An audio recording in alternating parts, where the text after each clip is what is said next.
Alps மலையின் ரகசியமும் பேராசைக்கார லூகாஸும். சுவிட்சர்லாந்தின் Alps மலைத்தொடரில் பனி படர்ந்த ஒரு சிறிய கிராமத்தில் லூகாஸ் வாழ்ந்து வந்தான். அவன் ஒரு மரம் வெட்டி. சுற்றியுள்ள ஊர்களிலேயே லூகாஸ் ஒரு சிறந்த உழைப்பாளி. ஆனால் அவனது மனம் எப்போதும் அமைதியின்றி இருக்கும்.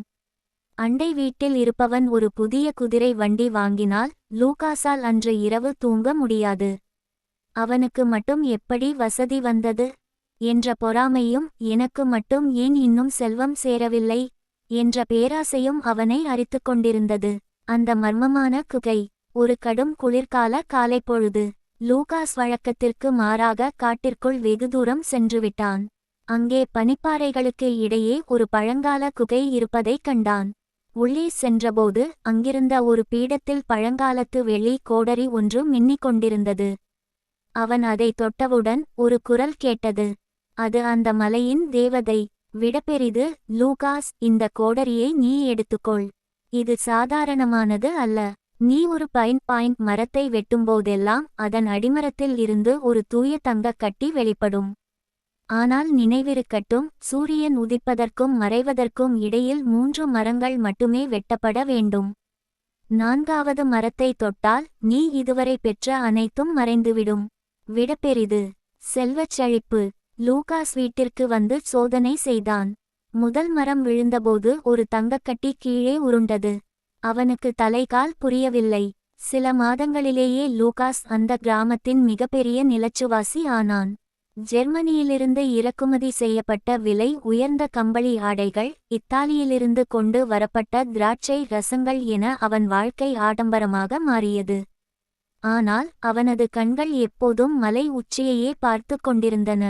3 கட்டிகள் போதாது, என்னால் நூற்றுக்கணக்கான கட்டிகளை ஒரே நாளில் எடுக்க முடியும் என்று அவன் உள்ளம் துடித்தது.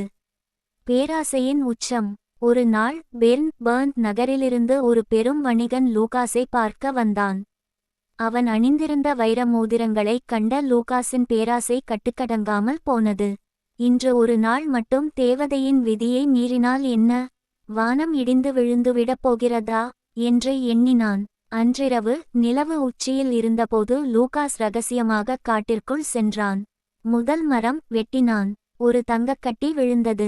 2ஆம் மரம் வெட்டினான். 2வது கட்டி விழுந்தது. 3ஆம் மரம், விதிப்படி இதுவே கடைசி. ஆனால் அவன் நிறுத்தவில்லை.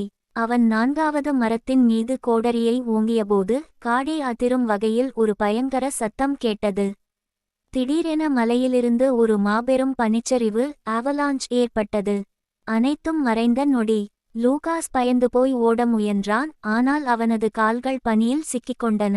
அவனது கையில் இருந்த வெள்ளி கோடரி கருப்பு நிறமாக மாறி சாம்பலானது. அவன் தன் பைகளில் வைத்திருந்த தங்கக் கட்டிகள் அனைத்தும் கூர்மையான பனிக்கட்டிகளாக மாறின. மறுநாள் காலை கிராமத்தினர் வந்து பார்த்தபோது லூகாஸ் தனது பழைய கிழிந்த ஆடைகளுடன் வெறும் கைகளால் ஒரு மரத்தை கட்டிக்கொண்டு அழுது கொண்டிருந்தான். அவனது மாளிகை, குதிரைகள், செல்வம் அனைத்தும் அந்த பனிச்சரிவில் காணாமல் போயின. நீதி, போதுமென்ற மனமே போன் செய்யும் மருந்து. கிடைத்த நன்மைகளை மதித்து வாழத் தெரியாதவனுக்கு காலமும் இயற்கையும் எதையும் மிஞ்சவிடாது.